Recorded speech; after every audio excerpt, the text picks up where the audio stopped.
Hello, my name's Lucy Leonard. I'm an occupational therapist and I'm clinical director with the OT service.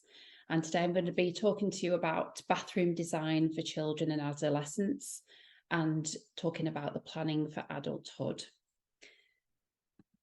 So we just quickly go through the learning outcomes. What we're going to do is explore the planning required by occupational therapists for children transitioning into adulthood. Discuss the benefits and features of inclusive design for children, reflect on occupational therapy practices and the focus on independent living skills, and also explore other aspects of transition that occupational therapists should explore. As with all of these topics and the webinars that Closomat deliver, this is going to touch on the subject. I've got about 35 minutes to speak to you about this. So it is going to be an overview, but I will give you some pointers for further reading and further reflection and for you to undertake your own continuing professional development. I'm quite interested in language and the use of language, and I have worked with children, adolescents and young people, not only in the private sector, but for many, many years in the NHS. And it's really interesting how language changes. I'm interested in the use of language in reports, how we communicate with the people that we work with, and how language can have an impact on therapeutic relationships. So when I'm delivering these webinars, I like to talk about language and get you just to reflect a little bit on what you say. And the reason why this came up and why I've used it as one of the first slides is that I've got a very short anecdote that I can tell you. I was at home and the doorbell went and a lady came to the door and she was from a charity and she was asking for people to join, I think it was direct debit or buy lottery tickets for this particular charity. And what she said was the charity works with children up to the age of 25. And she gave me this sort of patter and I came away from the door and I was thinking children up to the age of 25, but they wouldn't be children. So it's interesting that the Royal College of Occupational Therapy has commented on a document that was around transitioning and said the following. So the Royal College of Occupational Therapy said they would like to ensure the correct language is used. The word child is used even up to the age of 25, which may infantilize young people. According to the World Health Organization and the United Nations, 10 to 19-year-olds are often referred to as adolescents, and people 15 to 24 are usually described as young people. So I personally, if I was in my late teens, early 20s, I wouldn't want to be called a child. I think we can use the word young person to describe who we work with. Your area of work, you may use different types of language and different ways to describe the people that you work with. But I usually say I work with children and young people. It's just something to think about. We're going to talk about general transitioning to adulthood as well as the bathroom, but there are huge areas for occupational therapists to become involved with when transitioning from childhood through adolescence into adulthood. And one of the key things is to start the process early. I'm going to touch on some information from NICE later on. They say around about year 9, we should be looking at the transitioning, start transitioning from year 9. So what occupational therapists should be doing is encouraging and facilitating the collaboration between the person that you're working with, family, education, other healthcare professionals that might be involved. That might involve community organisations such as charitable organisations. But I think what's really key is focusing on the person's goals. What does the young person want to achieve if they're able to articulate that? What are their strengths? What are their skills? And education and employment is also absolutely key. We need to be thinking post-secondary education for children and young people. We need to consider the vocational opportunities, which might align with somebody's interests and abilities. We need to think about what vocational programs they might want to become involved with. And children and young people should be afforded, especially disabled children, should be afforded the opportunity to undertake vocational occupations. So that's something we need to consider. And having worked in statutory services, I understand that sometimes the healthcare transition can be seen as very much an administration process. So from a child moving from a children's occupational therapy team or therapy team into an adult team. And obviously the amount of support that you get can be very different. But it's not just about an administration process. Occupational therapists should be looking at the child and helping them to manage their own conditions. So to optimize their well-being, how do they understand their conditions? Can they schedule their own appointments? Can they manage their own medication? What support networks might be out there to support them to manage their condition and maybe meet with other people with the same conditions. So it's not just an administration process. In terms of social relationships and community inclusion, I think it's really important that the children have that support network around them. We should be looking at how they can undertake social and leisure occupations and how they can feel included in a wider community. What's their culture? What do they enjoy doing? And how can we facilitate them to get involved in community occupations? And usually it is an age-appropriate thing to move away from living with parents and siblings to living a more independent life. And that isn't always possible for the children and young people that we work with. And absolutely that has to be acknowledged.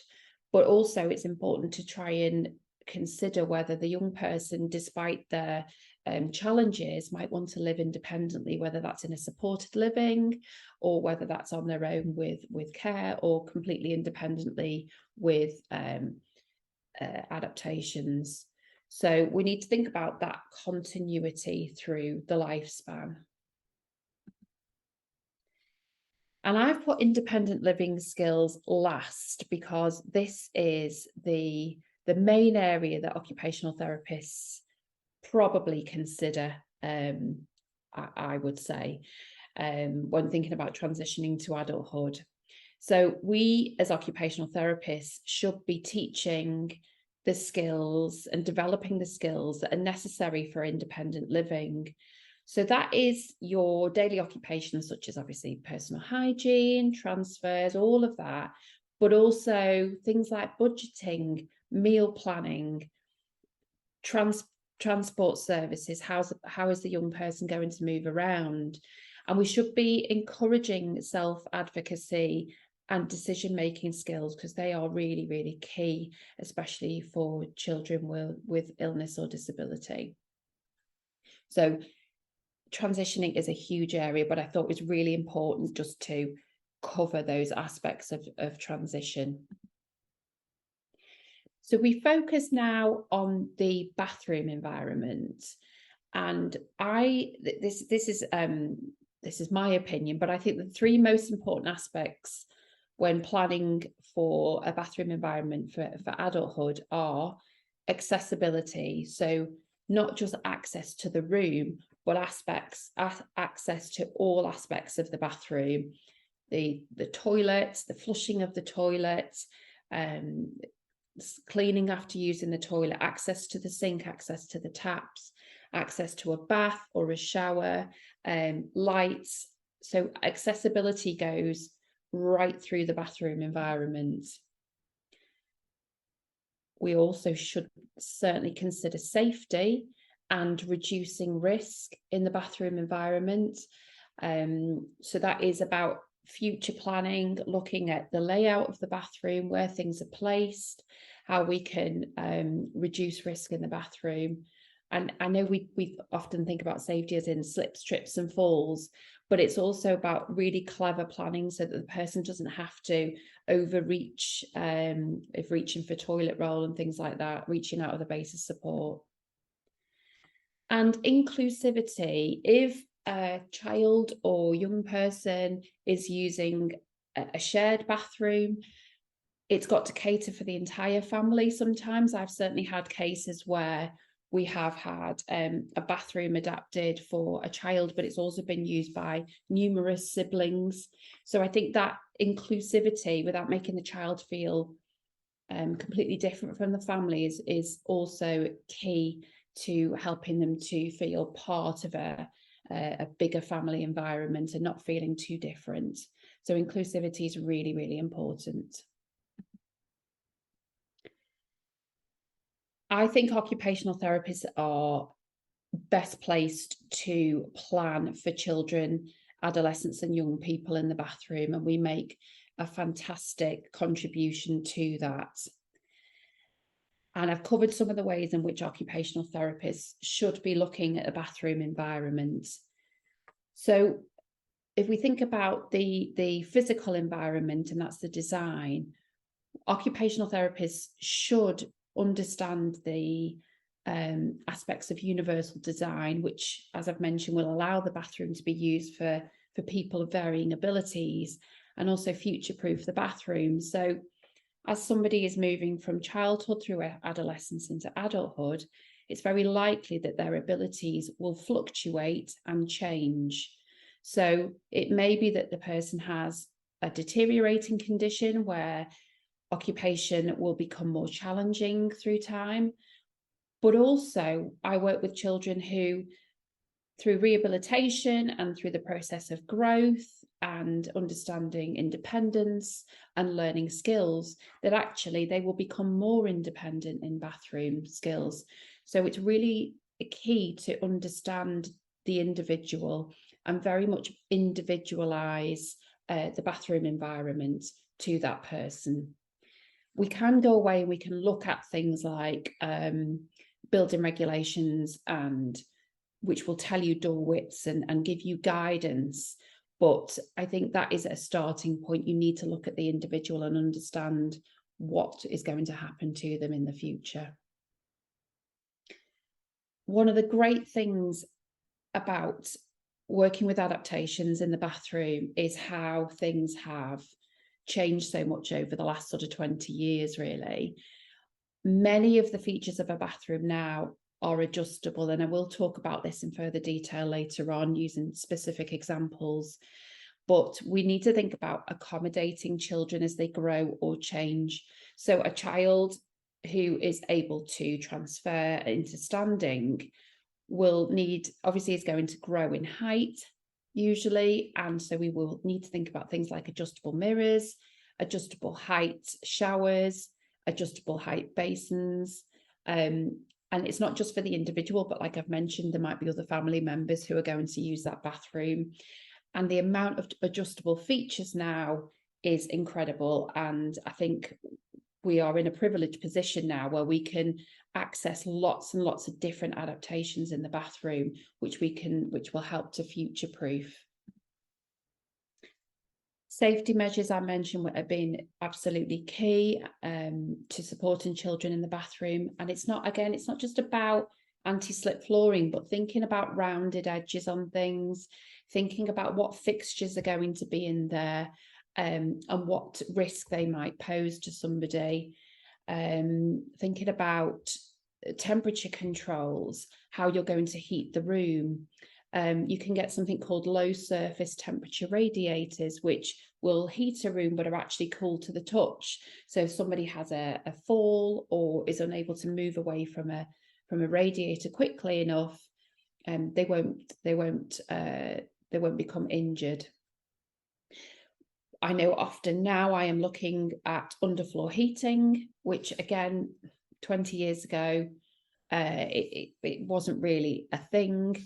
That's something that we can consider. but have to think about where that's going to be positioned, and if there's going to be anything drilled through into the floor, whether it's going to affect the underfloor heating. So again, we need to think about the principles of design. And I've got some examples of personalisation, but I remember when I worked in a local authority role providing DFGs for children, I was involved with one child that had an ensuite bathroom to the bedroom, and obviously through the DFG we were able to provide hoist and level access shower it was, and sliding doors.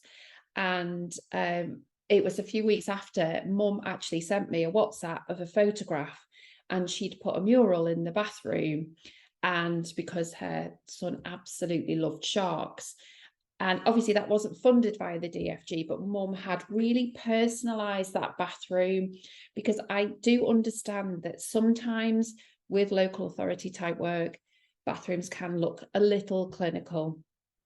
And we don't always have the luxury of being able to make that environment really appropriate, age appropriate in terms of children. But if we can, it's important to make the bathroom a welcoming and enjoyable space by reflecting that child or young person's interests and personality. I've just got a few examples which to give you some ideas, and I've literally just taken these off the internet, but I think bathroom areas can be made fun, and certainly you can get stickers on walls that you can peel on and off, which can change over time, or you can just paint over them. So there's some ideas here where how you can make a bathroom a little bit more exciting, and even down to things like using a towel. You can get towels with printed photographs on now, and I just think it's just a really nice way of encouraging children to become independent. If they're used to mum or dad or carer drying them off with a boring white or beige towel, can we encourage them to do it independently if they have a towel with their favorite thing on? There's just little ideas that occupational therapists can use to help children to become more independent in the bathroom. And I feel really passionate about the fact that we don't just want children to live, but we want them to thrive. And part of thriving as a human is being able to undertake those very, very basic daily occupations. And occupational therapists are uniquely placed to support children to undertake those necessary daily occupations to facilitate such important things such as personal care, hygiene, things like that. And it's really, really important that we work with children and make these environments at home inclusive and supported, and actually, like I've mentioned, tailored to their needs. So let's get away from thinking about the door width needs to be this, because this is what building regulations say, and this is how we lay out a bathroom. But let's think about what the child does in that bathroom, or what they might do as they transition through to adulthood. And that kind of leads me on nicely to talking about what occupations are carried out in the bathroom. And this really does help with the transition process. Often when we think about bathroom occupations, or what goes on in a bathroom, you think, well, yes, we go to the toilet and we have a bath and we wash our hands and we might clean our teeth. But I personally think that there are a lot more human behaviours that go on in the bathroom. And I just want you to reflect on this as I go through, and reflect on your own practice as well. So obviously one of the key things is personal care in the bathroom, including toileting. And toileting is that if we undertake that activity analysis around toileting, and I will cover that later on, it's not just the process of a transfer, it's wiping yourself after using the toilet and disposing of the tissue, it's reaching the tissue, it's flushing the toilet, it's all of those things. And often management of menstruation is something that gets overlooked. I've certainly worked with younger girls who have started their periods and they have to rely on sometimes dad to assist. So how can we make children and young people more independent in bathroom and certainly toilet related tasks, and keep those really important distinctions of life roles where dad wants to be dad and not carer.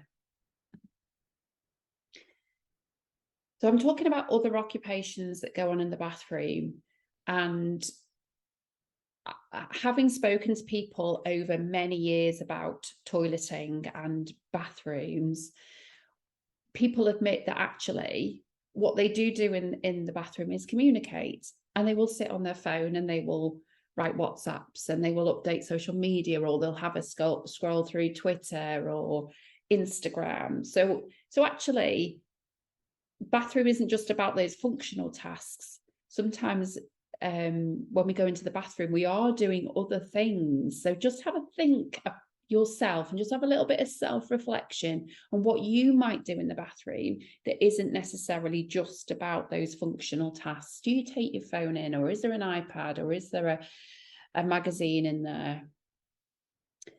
And often now, certainly with my own children, they will go into the bathroom and take a device and sit.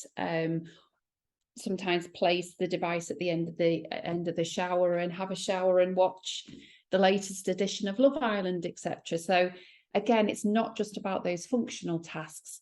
Does anybody undertake any reading? And then it's the little parts of occupation that we need to consider for children and young people. As they go through puberty, a boy's going to have to look at shaving. A young people going to have to look at hairstyling. Do they want to start using gel in the hair or hairspray? Is a young person going to want to experiment with makeup in the bathroom? Think about what you do in the bathroom, and we all should be affording that opportunity for the people that we work with, certainly for children and young people. So what I want you to reflect on is what other occupations are undertaken in the bathroom. And the question is, how can we plan for adulthood, and how can we empower young people in bathroom occupations? And how can we sit with young people and communicate and find out what they want to do in the bathroom as well?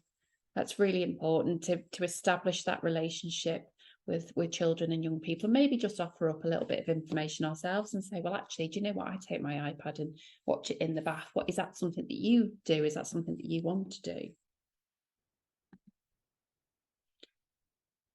I think activity analysis is something that needs to be covered in all of the topics that we cover with Closomat. And I found it really helpful that Closomat have actually produced an activity analysis around toileting. And I've put a link to the website where you can go and have a look at this. And it's really in depth and makes you think about toileting as a really complex activity from start to finish. And if any of those aspects of toileting are difficult because of somebody's illness or disability, then it can have an impact on occupational performance. So as children grow and learn those independent living skills and want to become independent, I think what we need to consider is the impact on occupational performance and how we can optimize occupational performance. And part of that process is to undertake that activity analysis. So I've just taken one page of the activity analysis here as an example, but it's about things like the location of the toilet roll, if they're going to use toilet roll, but the type of flush, the type of lighting, what is age appropriate for them, their cultural background, risk. How do we prepare for them going into the bathroom? Where's the bathroom located? Is it en suite? Is it further down a hallway, or is it on a different floor? So it takes many minutes to go up in a 3-floor lift. So there's a huge document on the Closomat website, and there isn't time, unfortunately, to go through it here, but I would definitely point you in the direction of that. And then in terms of other guidance around transition, I did mention the NICE guidelines before. I don't know whether you're aware, but NICE have produced a document about transitioning from children's to adult services. It's quite meaty, but I would definitely, if you have time and you want to do some self-reflection and some continuing professional development following this webinar, I would point you to NICE. And it does talk about the transition starting at year 9. So just have a little reflect on whether, if you are working with children and young people in the public or private sector, are you looking at transition planning from year 9? Or are we waiting until they're sort of 17 and thinking, oh goodness, by next year, they're going to be moving into a different service? Again, the NICE guidelines do cover young people up to the age of 25, and it covers people with physical problems as well as mental health issues as well. And then another go-to is always, for me personally, is Foundations. And they have a brilliant website where you can go on and they talk a lot about adaptations. And one of the quotes that I found from the website was, when discussing with the client, it's important to establish about toileting where they can do this independently. Many clients may feel uncomfortable talking about this subject as it can be perceived as undignified. However, many toileting solutions, e.g. wash-dry toilets, can help the client regain control and turn it into a better experience. I personally have found children more open to talking about toileting than adults, especially if the child has had difficulties from birth or from a very young age where they've had to adapt their life right from the beginning. So I personally have found it generally easy to talk to children about toileting and ask them how they're managing. So don't let that put you off. I think we need to have these conversations with children, because sometimes children just see toileting as the same as any other activity that they have to undertake.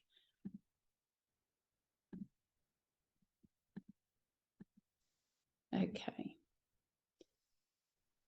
So the strategies that we've talked about safety, about inclusive design, about that conversation, about activity analysis, they can all help with ensuring that disabled children can develop confidence, independence, a sense of empowerment in the bathroom. I mean, that's an incredible position for us to be in as occupational therapists, to empower children and young people to contribute to their well-being and their quality of life. And I think that's a really privileged position that occupational therapists can be in.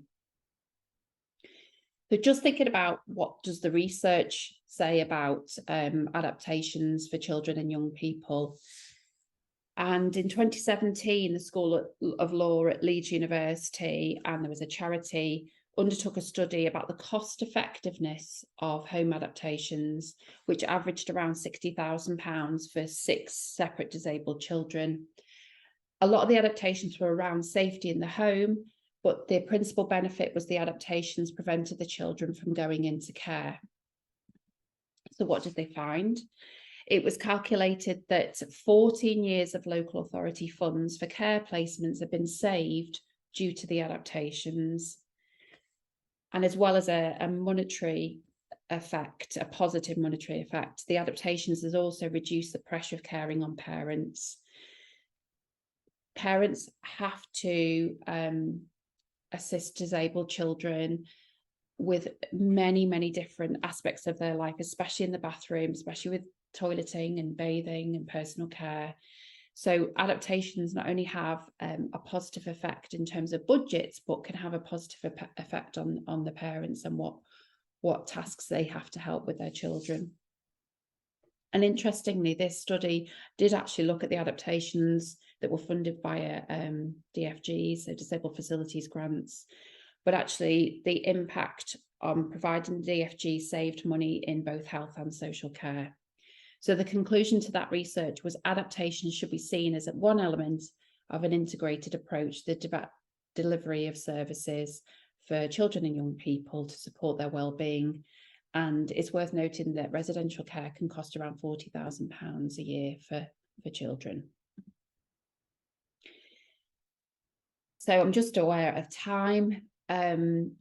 This is probably just a little bit, but there's probably just time for some reflection here about, would this bathroom support a child? Would it support an adolescent? And would it support an adult? So we've got quite a few features in that bathroom. The way you can see, we've got a height adjustable sink there, a height adjustable basin. There is a hoist, which is on an H-frame. So that means that the child or young person can be picked up and put down anywhere in that bathroom, because the H-frame ensures that the entire floor space is covered. So there are lots and lots of features in there. We've got a wash-dry toilet in there, which will assist with them maintaining the personal hygiene after using the toilet. There's a bar there, which is a drop-down support rail to help with transfers. There's one either side. You can see one up and one down. There's a height adjustable changing bench, so if the person needs to be hoisted onto that for changing. So, and numerous grab rails around the bathroom.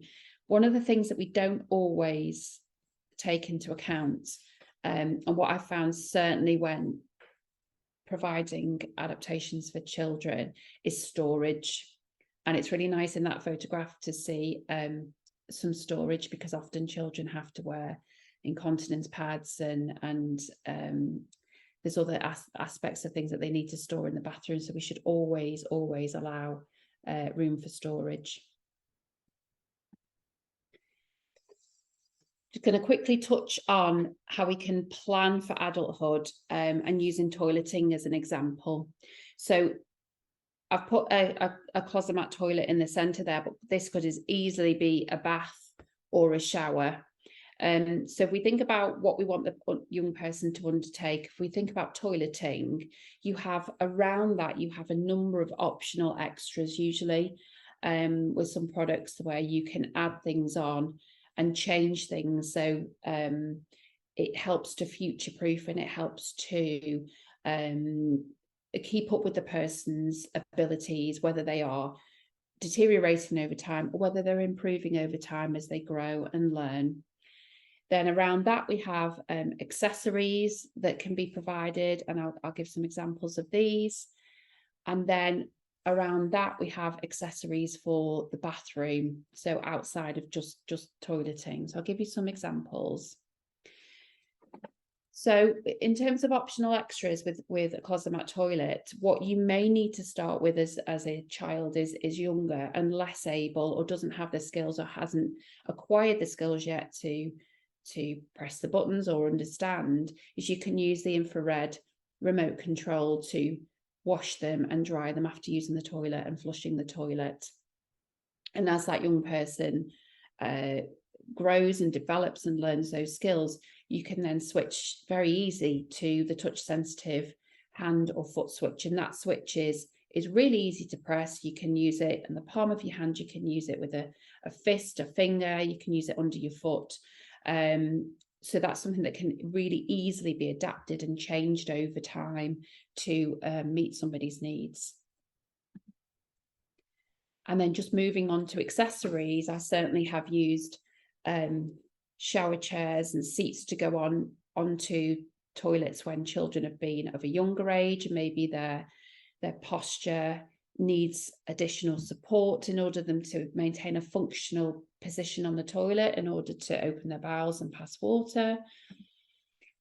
And as we go through, and as they maybe grow and develop, there are other accessories that you can use that are more sort of age appropriate over the toilet to assist with transfers and seating and function.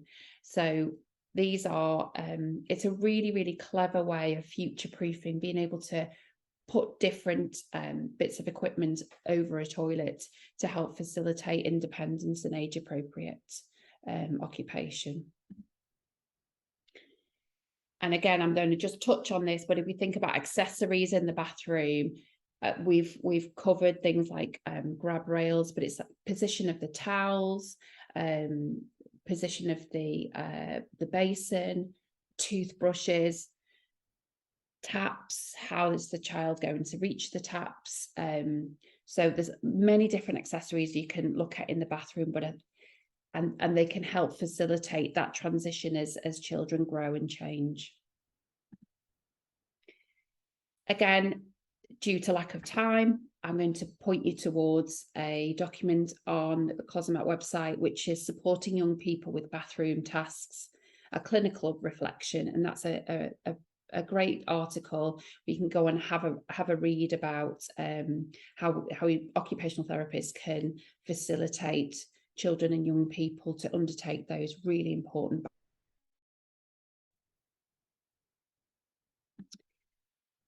So focusing on the transitioning from childhood to adulthood, there are many different advantages to a wash-dry toilet, for example. Certainly when I've worked with teenagers and adolescents, there becomes a time where they don't feel as comfortable with being naked around family members sometimes. So adolescence can be a time where children and young people can really value their privacy and dignity.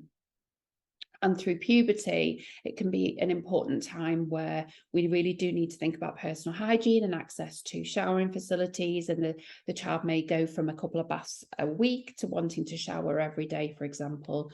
So it's a time where personal hygiene becomes really important. And as I always say, that activity should be age appropriate. So we should be thinking about whether a 13 and 14-year-old is having assistance from a family member to undertake toileting activities or showering, washing hair, or is that something that is an age appropriate activity for them to undertake themselves? And actually, having spoken to some young people, they're quite interested now about the sustainability advantages of a wash-dry toilet as well. And the same with a shower, you know, an electric shower versus a bath versus. So yeah, it can be something that's it's a conversational way of getting in with a young person, talking about the sustainability advantages of a wash-dry toilet. I've actually found that a few times of recent. So just quickly then, the role of the occupational therapist in transitioning and planning and designing a bathroom for adulthood. The occupational therapist is absolutely key in that transition process. We need to understand activity analysis. We can make a massive impact, a positive impact on long-term health and well-being. We can make really cost-effective recommendations, which actually over time can save not only in the public sector, but also for individuals as well. And I think occupational therapists are really well placed to look at future proofing and understanding somebody's illness or disability and the effect on that on their daily occupation. So in summary, there is extensive planning required by occupational therapists working with children who are transitioning into adulthood. But I truly believe that children can thrive in a bathroom environment, especially if we look at inclusive design features. And occupational therapy practice should focus on independent living skills, absolutely. And that is what we do, but it goes so much outside of that. We should be looking at the individual child, talking with them and understanding them. Where do their skills lie? Where do their abilities lie? What are their goals and aspirations? And what age-appropriate skills should we be supporting them with? Thank you very much for listening.